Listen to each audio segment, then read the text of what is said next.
And welcome everyone to another live episode of Rock M Radio. We are here for a brand new episode of Dive Cuts. It is still season 7. It is still portal season. I am your host, Sam Snelling. With me over here to your right, it's actually my left, is Matt Watkins. Matt, how's it going? It's going well. I'm a little bit more clear-throated this week. I've finally seemingly kicked whatever congestion-related illness, allergy issue I had. So feeling much clearer now. Yeah, just in time for me to hit like that allergy season. So I am loving all the things that are falling from the skies. The trees outside are dropping all those little pollen bombs. It's been great. So this is a Mizzou basketball podcast. We are live for our Rock M Plus subscribers. If you are watching this live, thanks. Hello. If you are getting this on your regular podcast feed, you can subscribe to Rock M Plus to join us for a live podcast. Just go to rockm.plus and sign up. If you already signed up, just sign in and go to the podcast forum because that's where we tell you when these are going to happen. So it's Wednesday, April 17th. It is still light outside for those that can see us. And Mizzou has had a pretty busy week. Despite things really being quiet, like there's these two kind of like mega events of guys committing. They've had some previous targets also kind of choose to go elsewhere. Overall, it's been fruitful. We still have a couple decisions that are out. I don't know where we really need to start, but let's start with maybe the bad news first. Because a guy that we've talked about a lot on the forums, we've talked about a lot on the podcast, has been former Conzo target, Tarris Reed. Tarris Reed was like a top 40 level player, chose Michigan out of high school. After 2 years of just sort of, being so-so, he entered the transfer portal. We were kind of, told on some different conversations that like people around Tarris had kind of reached out to some other schools to sort of gauge interest. And Mizzou was one of those schools. Of course, you don't contact the player directly, but you can say, yeah, like if you went into the portal, like that'd be something that we would pursue. I think Tarris' number that he was like looking for NIL wise was a little higher than Missouri wanted to spend. Particularly when you kind of consider like the level of production that he have. Certainly still think talent wise, he's a guy that could be better than he's been. But he did end up choosing a pretty good location in Storrs, Connecticut, the two-time defending national champion UCONN Huskies. So I can't really blame him for that. No, especially when you look at what they've done with the big guys recently. You had Sanogo 2 years ago leading them to a national championship. Donovan Clingan leading them to another national championship this year. I mean, they've got a program in place, and they've got a program that really utilizes traditional big guys. And that's what Tarris Reed is. We spoke, what was it, about 3-4 weeks ago when all three of us were on the podcast together about fit.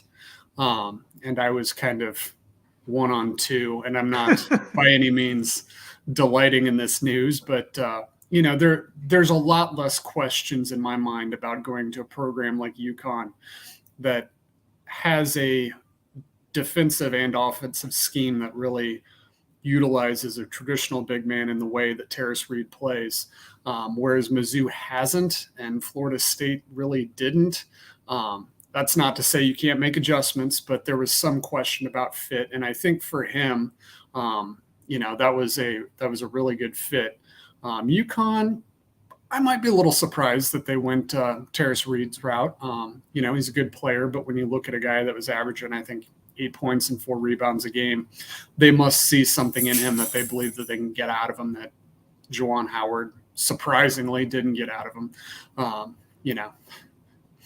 I guess coming off a 7 or 8 win season and a perpetual decline from the elite nature of the program under John Beeline to where it is now, it's no real big surprise that there's a mass exodus there. But anyway, this is the real Block M podcast, not the posers up north. So we'll divert back to the conversation here. Yeah, we'll keep it short on things at Michigan.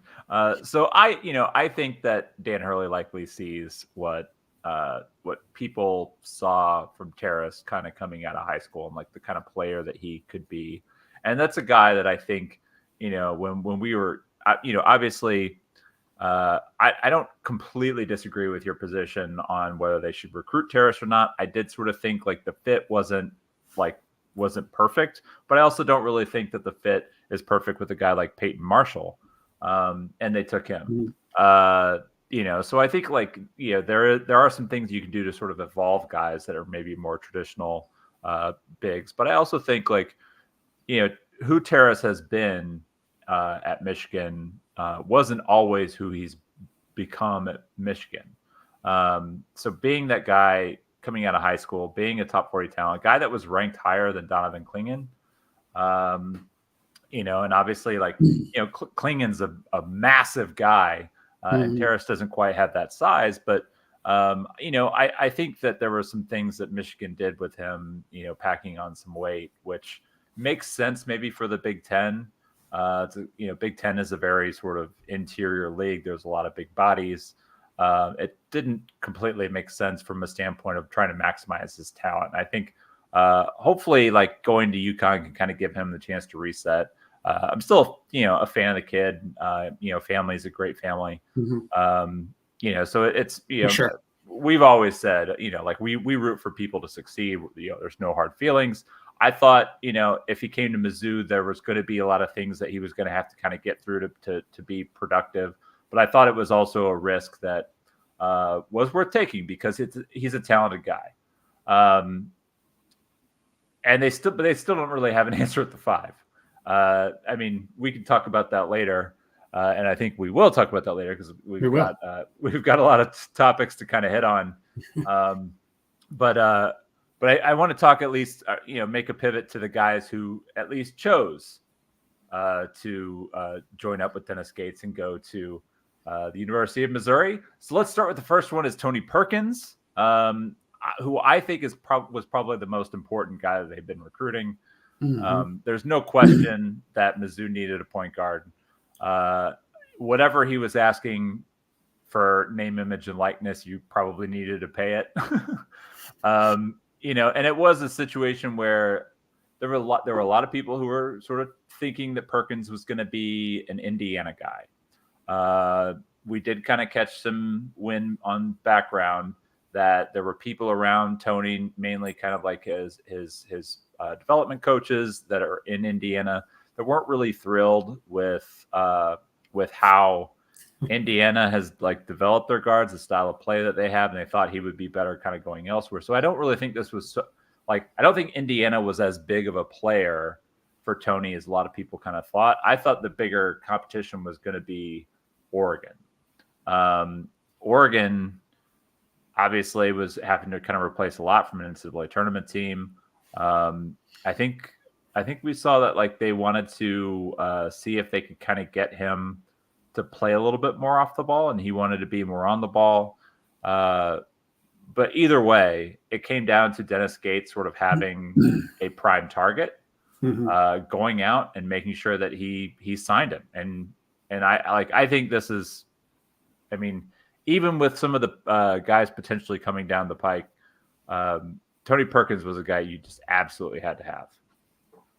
Yeah, I think Mizzou was hard up for the guard position. The way I looked at it, even if you assumed best case scenario, everyone returning, I saw 2 guards on the team, Ant Robinson and Tio Barrett.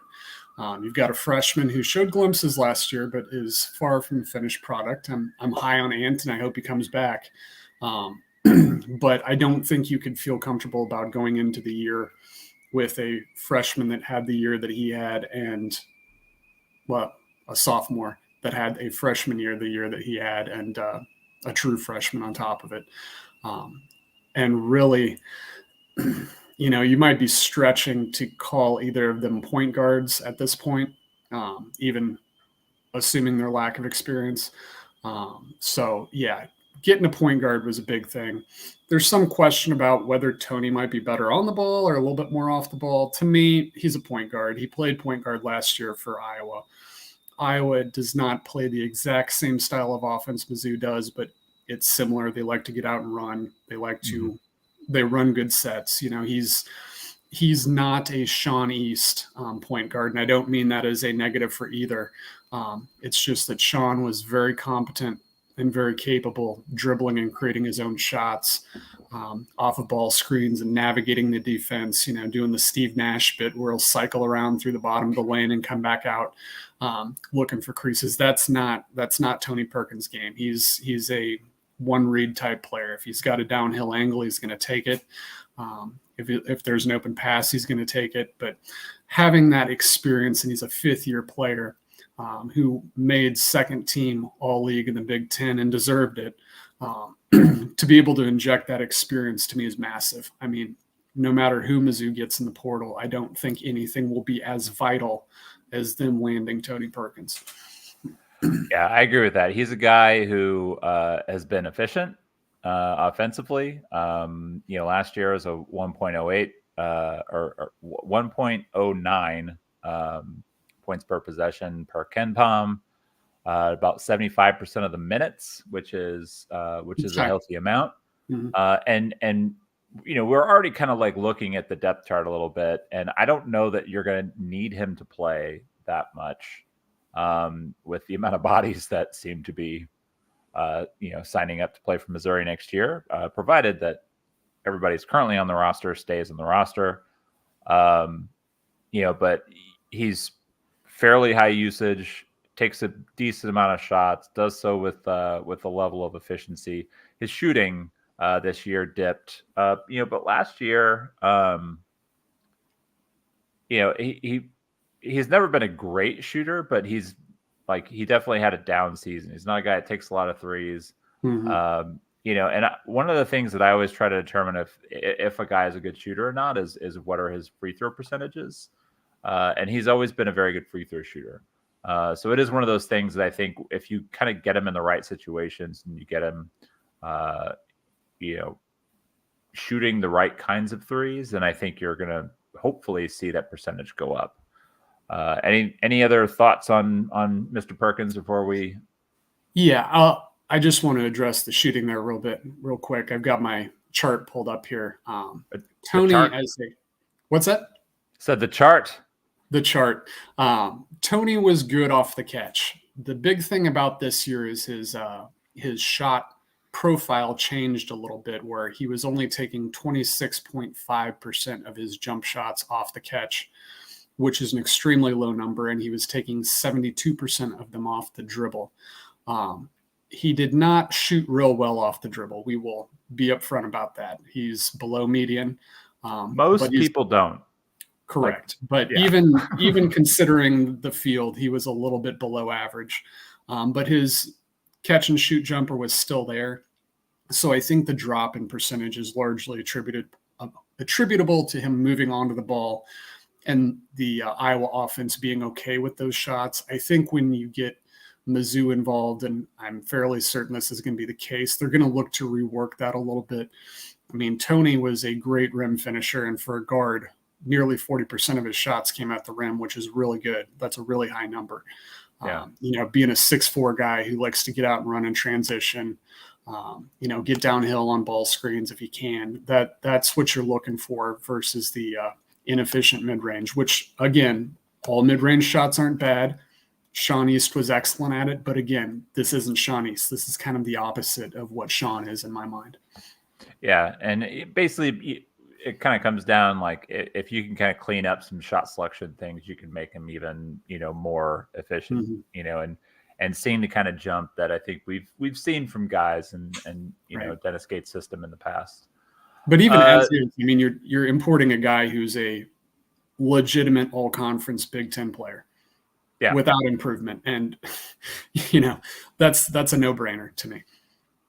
Agreed. Yeah, no, I'm like I said, probably the biggest pickup regardless of who else kind of comes along. But somebody else came along today, and that was so for a long time we've been trying to figure out how you might say this gentleman's first name. I watched a little news feature.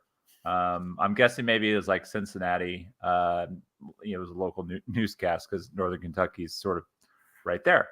But it is Marques, at least according to this this broadcast, Marques Warrick, the all-time leading scorer at the Northern Kentucky, the Norse, I believe. A guy who a couple of years ago was dropping 20 spots on Dennis Gates. Warrick is a bit of a combo guard, a little bit more of a combo guard, probably like a true kind of off the ball guy, but definitely a guy who can score it. Yeah, I would agree with that. I'm just pulling up his numbers here, and he definitely profiles as a combo. He's not really in the game of setting up his teammates so much as he is getting his own buckets, which is fine. You need those guys to go score. Mizzou had so many problems last year when they did not have guys that could go create offense for themselves. If Sean wasn't doing it, it pretty much fell on Tamar to do it, which I don't really think that's the best way to use him, but out of necessity, they had to. But when you look at a guy like Marques, you see a guy who has a 27% usage, played 90% of the minutes for Northern Kentucky, and had a offensive rating of 107.4. What that tells me is that when you look at these up transfers, is you're going to see a usage and minutes decline. No one's going to play 90% of minutes coming into Mizzou unless something drastically goes wrong. Everything went wrong last year, and no one played 90% of the minutes. No one approached. Nick Honor played 78. Sean East played 80. Right. And that's with like a roster that was a disaster by the end of the year. So, right. But you look at the usage rate of 27%, and Ken Pomeroy basically delineates as 24% as being the high usage role guys to basically the primetime players. If you're over 24%, you're a guy that is having the offense funneled through him. And usage rate, for those who don't know, is simply shots taken and turnovers created versus the total amount of possessions you played. So when I look at that, you're going to probably see that usage rate come down, which is fine. Because if you're starting at 27% and you drop it 3 or 4%, you're still a high usage player. Where Mizzou got into problems last year, and I'm not going to go on a tangent with this, is they had a bunch of guys that they brought in and were returning who were below 24% usage players on their career. And if you're moving up a level, it's going to drop even more. So you really needed a guy to carry the offensive load. And with Tony Perkins and Marques Warrick, you've got a 27% guy from the Horizon League, and you've got a 25% guy from the Big Ten. Both of them played big minutes. Both of them had plus offensive ratings. That, to me, means that they're getting guys who are more capable of shouldering the offensive load than we had last year. Yeah. And that's a very helpful thing. I mean, a huge issue. Someone's got to shoot the ball. Yeah, a huge issue for this team last year was, the roster construction. If everything went right, it was still going to be something of a problem, and everything did not go right, and that's kind of why they ended up where they did. It does provide at least some clarity to the backcourt as well.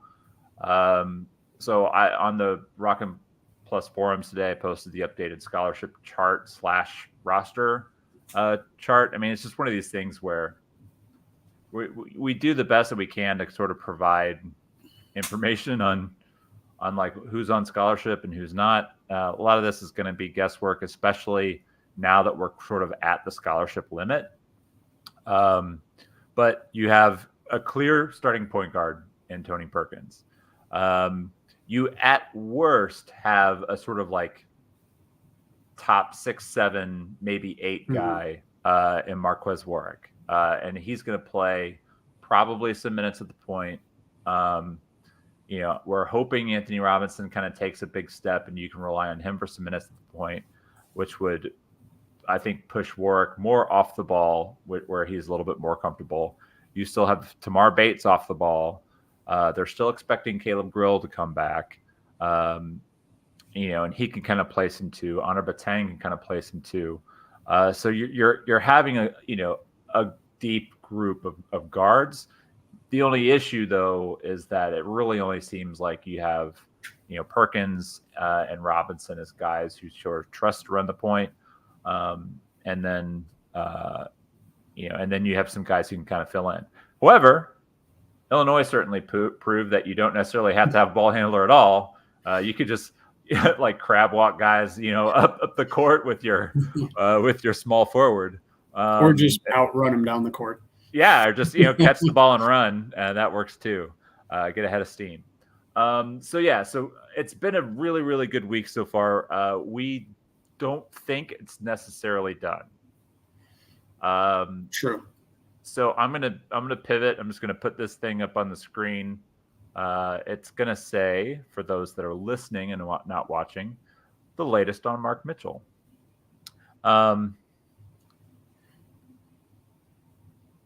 What's the latest on Mark Mitchell, Matt? Just waiting. No, I think, I believe he entered the portal last Tuesday, if I'm remembering right. It was either Monday or Tuesday, early last week. It was, I believe it was Tuesday because it was the day before we recorded. There has been no lists circulated about who's reached out to Mark Mitchell. There has been no interviews with anyone regarding Mark Mitchell. A lot of people were left guessing about what was going on. We had pretty good information from multiple places, that Mizzou and Mark Mitchell were a potential fit for one another. We believe that's manifested as soon as last week. It was really becoming clear to me, at least, that this was going to happen, which to me was kind of a surprise, just taking a step back, because the three of us, Sam and our abroad friend, Matt Harris. Say hi to Matt Harris. Yeah, he's in. He's still chatting on our Slack channel, popping into the forums occasionally, and he's doing so from England. So the internet works over there, thankfully. But we were talking as far back as December and January about guys we're looking at and guys who would be really good fits at Mizzou. And I don't remember who the first person was to mention it, but a few names came up, like an Eric Daly, who I believe just committed to UCLA. Guys who could potentially be on the way out of their schools and who we really think would fit. And Mark Mitchell was one of the first names that came up. And our general thought was like, well, yeah, that would be nice. But he's at Duke. I'm sure he's getting paid well. Duke is always Duke. They went to Elite Eight this year. And even back then, it wasn't real strong buzz, but there was some buzz that Mitchell may be looking at the NBA as a possibility. And he was appearing at the end of some draft list, not as a first or second round pick, but as a guy who might be looking to go that way. So we just kind of blew it off, and, we kept our eye on it. But he popped into the portal, and then within 3 days, it was, not going to say anything's done until it's done, but nothing is done. Yeah. I think at this point, the graphic is kind of the cementing part of it, right? When the graphic gets tweeted out from at Tipton Edits on Instagram and Twitter. Which may be doing. So if you are a Rock M Plus subscriber and you're perusing the forums around 7:47 on Friday night, you would have seen that one of us made a crystal ball prediction, and it was based on a lot of this information that we have. Again, somebody asked me how I like how confident was that pick at the time based on everything that we had kind of put together. I felt 9 out of 10. I will never go to 10 out of 10 until that graphic is tweeted out, because this is recruiting. And and so that's Friday. Today's Wednesday. There still hasn't been like an official word. Is there any like nerves around? Like for me, no. I think it's just a matter of time. There's always a possibility that somebody with deeper pockets could come in and sort of, like really wow, Mitchell and make it more of a competition. But I think basically what it came down to is this: Mizzou is probably willing to meet his number. Mizzou offers him the opportunity and a really sort of prime scheme fit. They can put on, some video of Kobe Brown from 2 years ago and say, this is what we think you can be. And for a guy who's basically been, catching dump offs and offensive rebounds as a way to sort of generate scores, like that's going to resonate. And then you couple the fact that, and I don't think like you can undersell this point, what Tamar Bates went through this year. And absolutely not the wins and losses, but the growth as a player. And doing so under Dennis Gates and these are two guys who have known each other like their whole lives. So when that happens, you have that sort of that faith, that connection. I think it makes a lot of sense. It's a good fit for Missouri because it adds to a level of higher talent. I mean, a 6'9", 230-pound guy who can move like he can defend like he can rebound like he can. If you can fix a couple things like with his shot and make it more consistent, I mean, you do have a guy who could be similar to Kobe Brown. And I'm not trying to oversell. Like I'm that much of a believer in Mark Mitchell's talent. So hopefully, especially for us, as we like kind of went out, we were the first ones to kind of go out on that limb. But hopefully like this resolves itself soon. We get the graphic, we get the Dennis Gates fist pump bat signal, and all those things. And I think it's going to happen, hopefully before the end of the weekend. Maybe sooner. Possibly sooner. I mean, I do have my phone on. It hasn't happened yet. Yeah, just a couple things I'd add on, Mark, and you touched on two of them with Tamar. You look at Tamar, and obviously they know each other from Kansas City. And not just Tamar, but Aiden Shaw also. True. But speaking about Tamar specifically, he went to Indiana. He was sitting on the bench. He wasn't getting much run. Again, going back to the Tony Perkins conversation with Mike Woodson. Does Mike Woodson know what he's doing with guards? We don't know. Brief moment of silence for Miles Rice, my personal favorite, choosing to go to Indiana. Don't get me started. He's going to be throwing post-entry passes to Umar Ballo. He might be available next year. We'll just put it that way. But Tamar didn't really have his game develop, and he came to Mizzou, and he kind of got off to a slow start, but that's when Mizzou was running a deeper team. And then he exploded in the middle of the year. He kind of tailed off a little bit towards the end, but by tail off, we are talking from like a legit playing like a first team all SEC guy to just being good.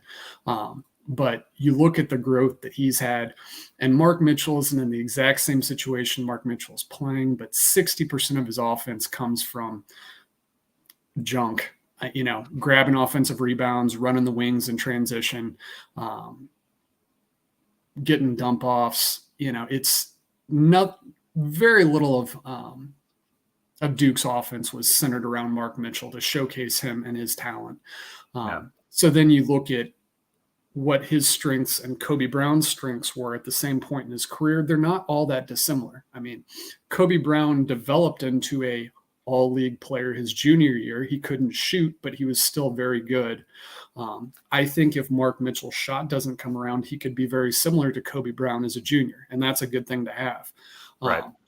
what really elevated Kobe was, bringing him out to the perimeter a little bit more, but not just being a shooter, being a guy who can attack off the dribble, who can pass. And then, of course, helping that he shot 40% from three-point range. If those things come along with Mark Mitchell, you're talking about a first-round draft pick.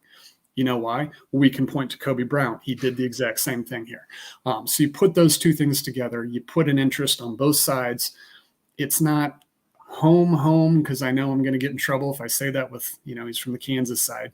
But it's close to home. And guys that transfer, there's not a rule that they have to go closer to home, but it's often that way, especially if they go to a bigger name school and they're not getting exactly what they want. Coming to a big school closer to home is not at all uncommon. But him being local, and I mean, shoot, we've been following Mark Mitchell for 4 years now. So you develop some relationships around that. And I know Matt Harris has certainly done that. So you hear things and get information that you wouldn't for a guy who's never stepped foot in the state of Missouri, but anyway, if and when it happens, big pickup. Again, like a big upgrade on the talent, and getting guys who have proven to be quality players at this level. We still kind of expect and think that a lot of the younger guys can be, but nobody, there's nothing quite like being like, well, this guy scored, 10 and 8 at Duke, and this guy scored 14 and 6 at Iowa, and kind of going from there. And before we move on, I will also add that Tony Perkins and Mark Mitchell especially, have the potential to be great defenders. Tony is a little bit hit or miss through his career because no one defends at Iowa. And I'm not going to joke too much because Mizzou's really struggled in that department as well. But both of them have the potential to be guys who can really defend. Yeah, and I will apologize to anybody who's watching because I do have Tipton edits notifications on Twitter just in case something pops from Missouri. And man, there's a lot of stuff that comes in on my phone now. But you do stay on top of all the the transfer portal action, which is a lot of fun. So we do kind of want to shift a little bit here to Mizzou's pursuit of Jevon Porter. I would say of all like the situations that we've seen around all of the I guess the guys that they're really kind of being prime targets, this is the one that's been a little bit of the hardest to read. The information that we have is basically that it looks like this is a situation that is going to work out, that, the family really likes the idea of him being, back and closer to home. I know that'll surprise people. That the Porters like having their kids around. I will say, like, there's a lot going on with that family right now. For those who haven't been paying attention, John Tonje today was announced as now banned from the NBA for gambling on games. It's bad. Meanwhile, Mike on his podcast is interviewing porn stars or former porn stars. Well, let's not talk too badly about that. I mean, kidding. No judgment on it, but it's definitely he does call himself Curious Mike, and also for anybody that doesn't know, the next oldest son after John Tonje was Coben, who is a good basketball player in his own right, but a little bit, he was smaller, didn't quite have the growth spurt that his brothers had, and was a guard. I want to say he was at Denver for a while. Right. He had a really bad situation happen where he basically was driving under the influence, got into an accident, and the person that was in the accident with him died. So he is being sentenced for like involuntary manslaughter.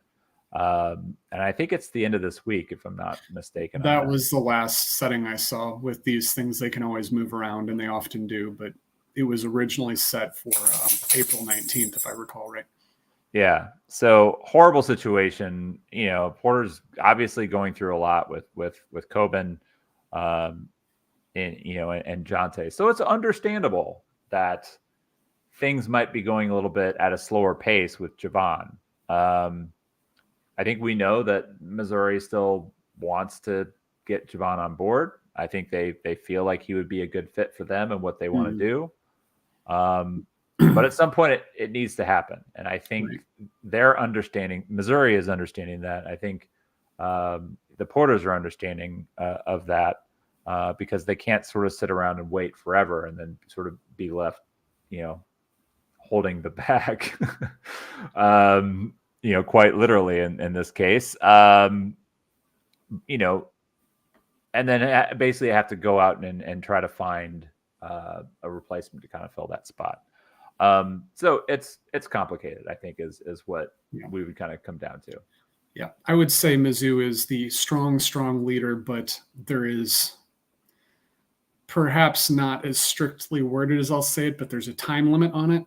Like, you can't just continue to be the leader until June. Then if he decides to, this isn't for me, you're left with no options. So I think Mizzou is cognizant of that. They're pushing for this to happen. I think both parties probably do want it to happen, but as we know, there's a lot of other stuff going on. So it's, I think we've gotten to the point where it's time to do it or not.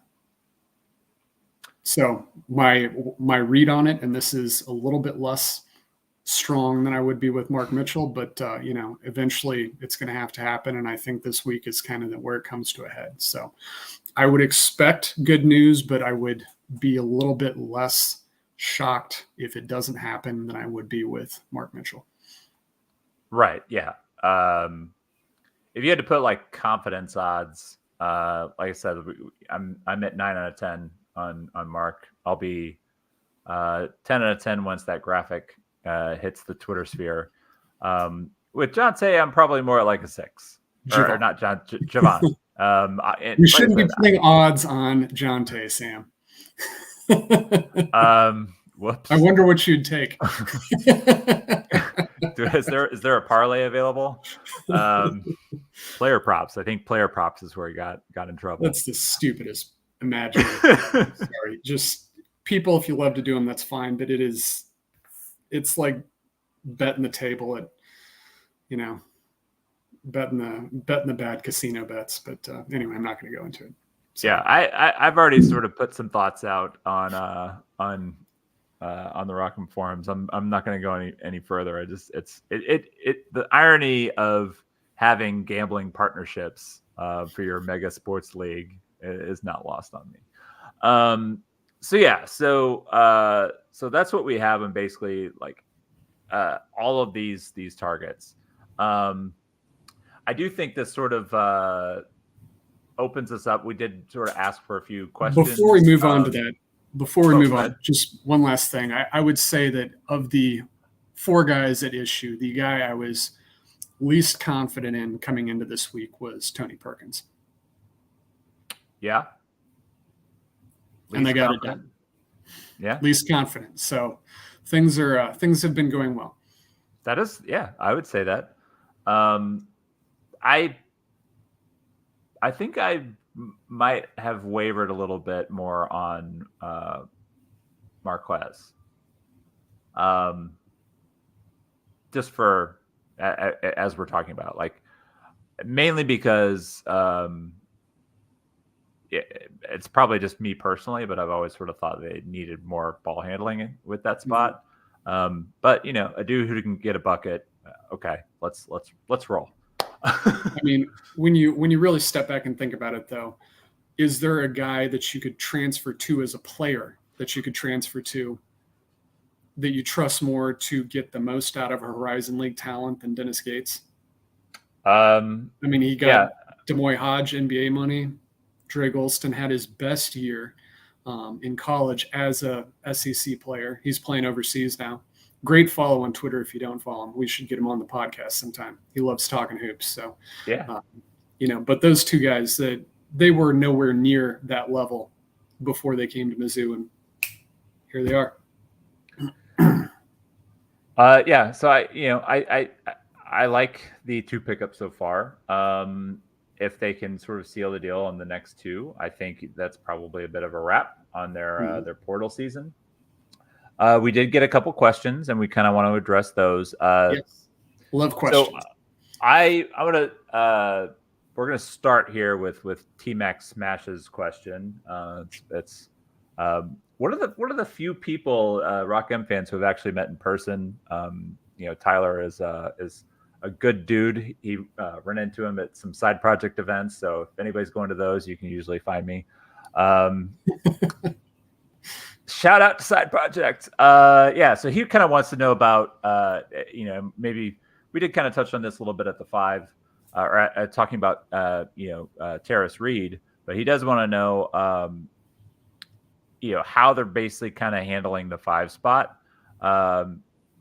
And if Jevon can kind of play in that role. And I do think, and you can feel free to disagree with me, that if Jevon signs on, that he will probably play some minutes at the 5. Mm-hmm. Even if he doesn't want to, he's probably going to. I just think that there's so many bodies now, 3 through 5. And the biggest question mark that they have with those bodies is in that 5 spot, that you're going to have minutes from somebody. Having guys like Mitchell and Trent Pierce and even Aiden Shaw, you can get by with some of those guys playing some minutes to the 5. But yeah, I think Jevon's probably going to have to play some of that spot. Offensively, it'd be great. Yeah, I think that's the trade-off. Porter is 6'11". He's not rail thin. He can, there's some questions about his defense, but it's equal for the perimeter as it is the low block. And really, I don't care so much about number designations on offense.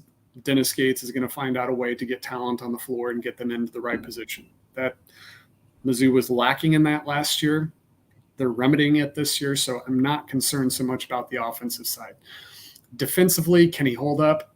That's a question. It certainly is. I also would say, if he flexes out onto a 4 on the perimeter, can he handle that?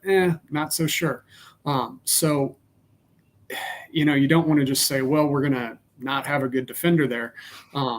But I think that's kind of what they're looking at as a trade-off, that you've got the length, you've got the size of a traditional 5, but you can play him in a versatile offensive system and help account for that. I would say that if Jevon ends up being the 5th man in this class, that I do hope that a guy like Jordan Butler stays around, because I do think there will be minutes for him. He struggled a little bit last year defensively as well, but I think with a little bit of growth, he has the potential to be a very good defensive player. So when you look at it like that, I think even if you bring in Jevon, if you keep a guy like Jordan, and I hope they do, then you've got a system that you can get away with the bodies that you have at the 5, because you also have length in the 3 and 4 spots as well. Even at the point guard, Tony Perkins is 6'4". He's not going to be guarding posts, but he can switch on different guys, and that's the name of the game. Whether you like it or not, Dennis Gates is going to switch guys all over the place. The more length you have, the more athleticism you have, the better it works. So I don't know. We'll see. But I think it's if it's Jevon, that's going to be what they're running defensively there. If it's not Jevon, I think they're going to go find a guy that can do it. And then Brandon asks, it seems as though the portal approach has been fairly different this year, and sort of wondering if more of a product of Dennis and company being more discreet, or have they been more dialed in? What's your thoughts on that? I think it's both. I would agree. Matt Harris and I have done our darndest to keep track of all the contacts and whatnot. But we haven't reached 30, which I believe Matt Harris, that is, went back and looked, and it was about a 1 to 10 ratio. For every 10 guys you contact, you get a commitment, and that was the ratio that it kind of prevailed in the past, but this year I believe it was like 26, 27 names, and they're looking to add 5 spots. We've never seen a tweet, any contact list, nothing about Mark Mitchell. Same thing with Jevon Porter. Marques Warrick, we saw that they reached out. We saw that Mizzou was on a final list. Same thing with Tony Perkins. Jacob Cruz came out of the blue sky. We had no knowledge of that. I think Mizzou might have been on a contact list of like 30 teams like that first Monday of the portal. Right. But you're just looking at, like, I think they are being a little bit more discreet. They're working a little bit undercover, but you can do that when you've got guys who are local. It's harder to kind of run incognito with a guy who's from, say, Florida that you've never met before in your life. When you've got family, when you've got summer ball and high school connections around here, you can do that a little bit easier.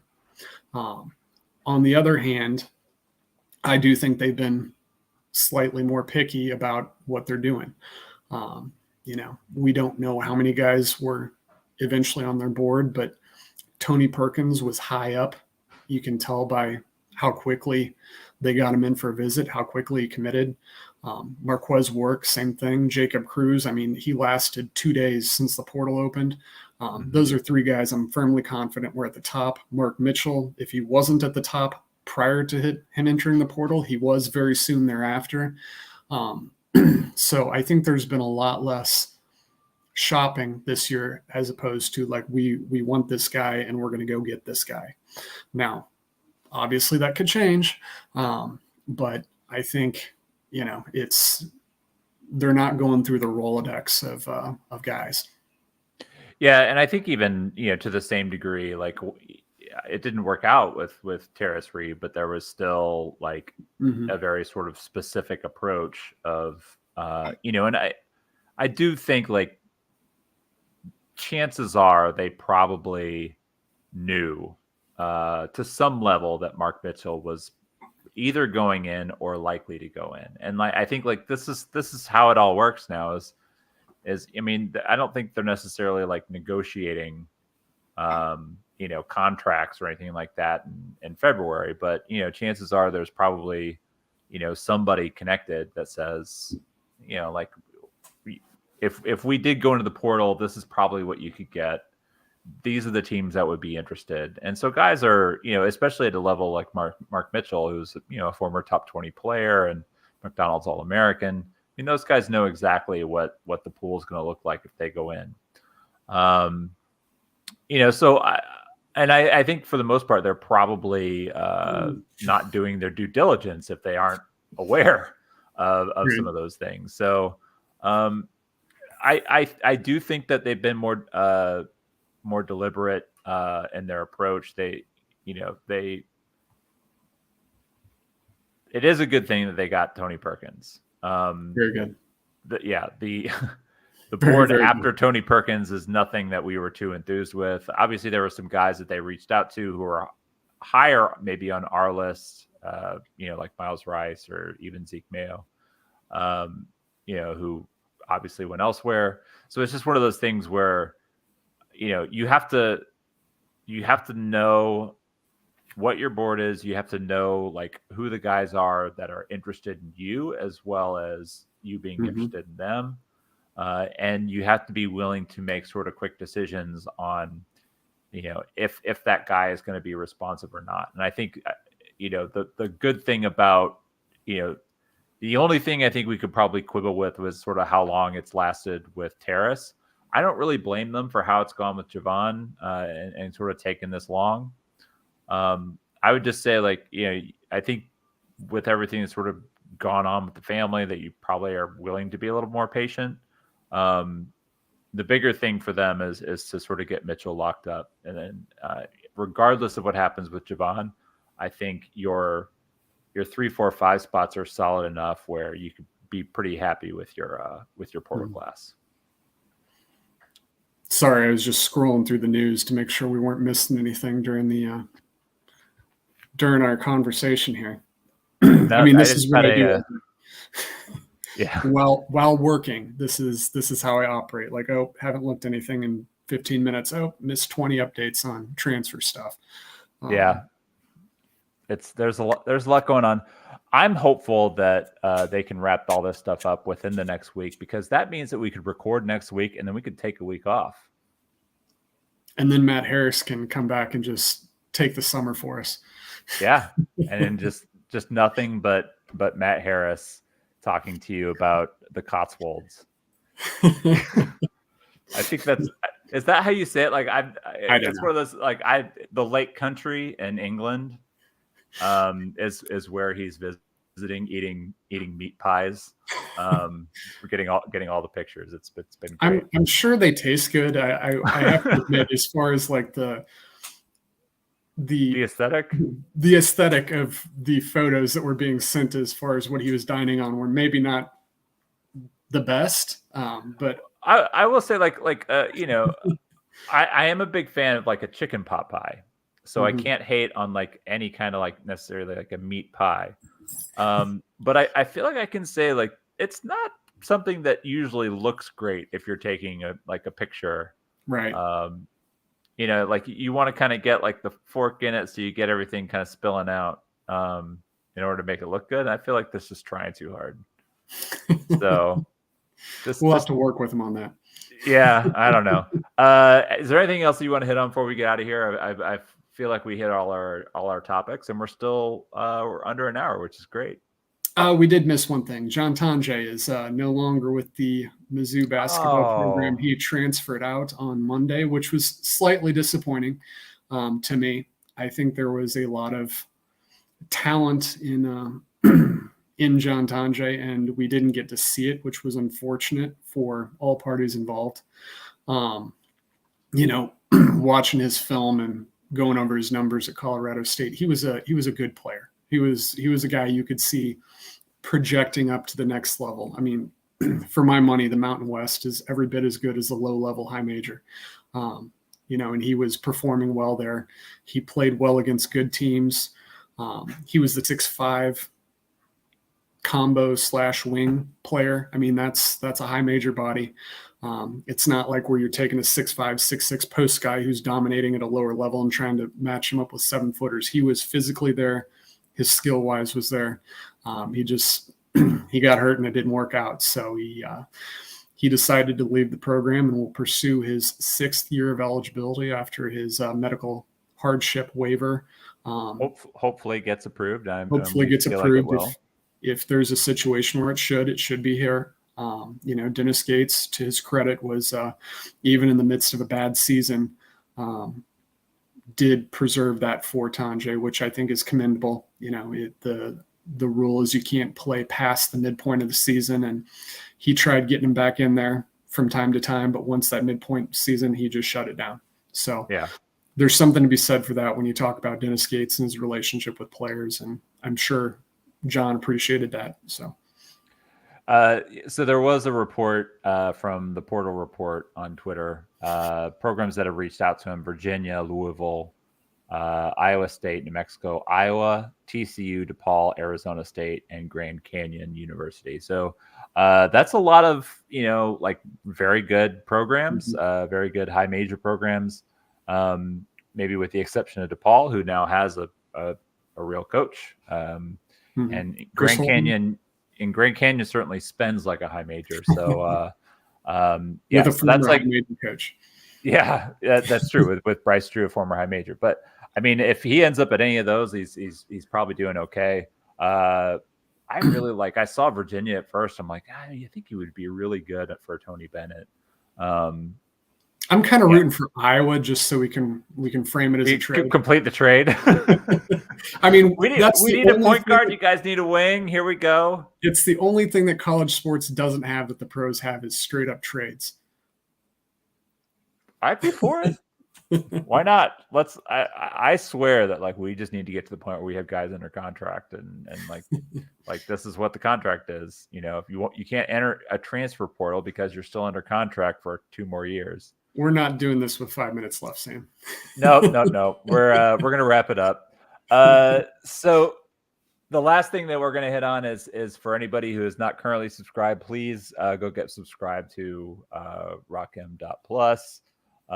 Great things are happening over there, I think. We continue to add subscribers daily, and I'm really I'm happy with the progress. We are continuing to work on the site to make sure it is fast and functional, and sign up is easy, that you can manage your account easily. I would also add that if you are a subscriber and you have any issues, feel free to use the contacts at rockm.plus email address. I'm trying my best to be very responsive with those. And we are really excited about the future of this whole thing. RockM Radio, RockM Plus. It's an exciting time. So anything you want to say? No, support your local restaurants, right? That's what we are. Yeah. Absolutely. No, but it's good. And I will add that we started it right at the start of portal season, and we were prepared to do that. And we've tried to accommodate with the recruiting aspect of it. But I will say that a big selling point, I think, to me, is that a lot of the stuff that we do during the season, whether it's the verdict that we do, the player previews, Matt Harris's pieces that are more targeted on one idea, the way that we used to get film for this was watching games, watching full basketball games. If you wanted to see John Tonje, for instance, play, you would have to watch his full games, and we're talking multiple games, tens of hours, just to get an idea of what this guy does. But what we've been able to do since starting this service is your subscriptions help fund some of our higher end subscriptions that allow us immediate access to any clip in the universe of Diva 1 basketball. So if we want to see how Tony Perkins handles ball screen defense, 10 minutes later, we've got 20 clips. It's amazing. So when we're able to do things like that, we can bring you better content. It's completely a symbiotic relationship. You're helping us, and we are hoping that we provide a better service to you. So hey, I like the amount of like video content that is going to come out of this is going to be exceptional. Definitely very pumped about that side of it, and what we can kind of do with not just that content, but also pushing new and interesting more video content through YouTube.